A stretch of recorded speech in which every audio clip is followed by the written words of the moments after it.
Drama is, of course, one of the best kinds of literature, and we can say that rather than being a subcategory of literature, drama can also be considered as a separate category of art in general.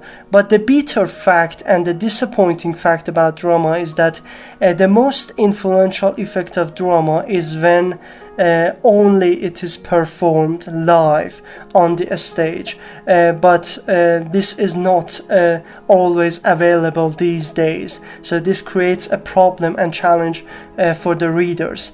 The result is that we should read the scripts of the dramas, the best dramas in the history, and this creates problems for the readers, and this is really a big challenge for the people who love dramas. So what should we do? What should we do about this failure and this challenge? This video will answer this question. Welcome back to another video about reading and also about literature. My name is Sohail, and if you're interested in topics related to literature, reading, literary criticism and so on, hit that subscribe button to watch my future videos as well. And today I'm going to give you some tips about reading dramas, about reading the script of the drama, so that you will understand them easily and you will enjoy reading them, because most of the people find these scripts and these texts something like boring, and this is because we don't have the circumstances of going to the theaters and watch them live, so we need to read the scripts as much as we could. So we are going to talk about 4 tips in this video, and this can be a solution for you all. But remember that this is one of my recommendations for you. Remember that whenever you can, go to the theaters, go to the plays and watch the plays on the stage, because this is really one of the best experiences you could have in your life, and you need to experience this. This is very amazing. This is one of the best things you need to watch in your life, especially tragedies. Tip number 1: know the dramatist or simply the author of the text.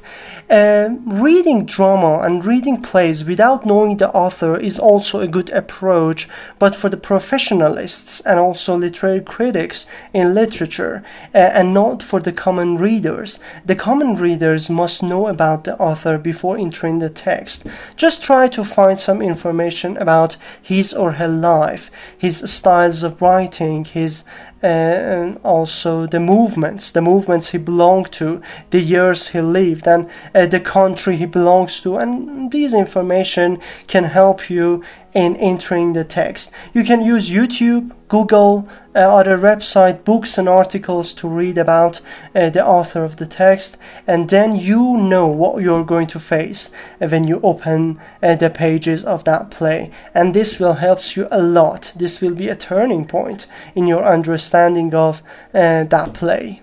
Tip number 2: the most significant problem and challenge in reading dramatic plays is that they are written instead of being performed on the stage. So the most important tip here is to imagine. And what do I mean by that?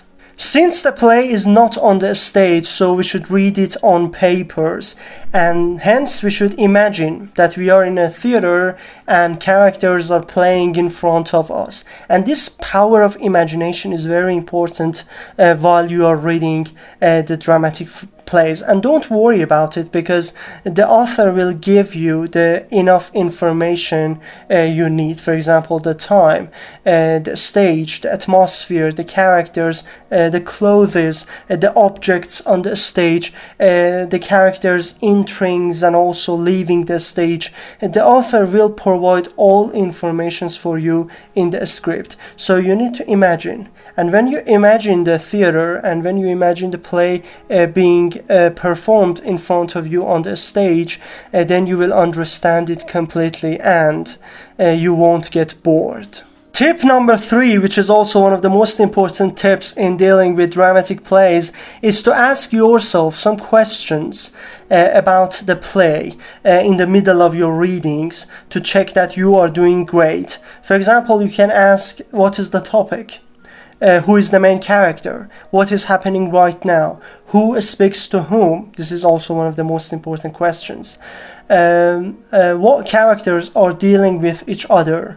And why they are dealing with each other, and also the question what characters are looking for. These are very important questions, and they show your place in understanding the play. What is your place in the middle of these all information? So ask these questions to know your place and also know your level of understanding, and to see that to see if you are in the right direction in the play. So this is one of the most important points you need to consider.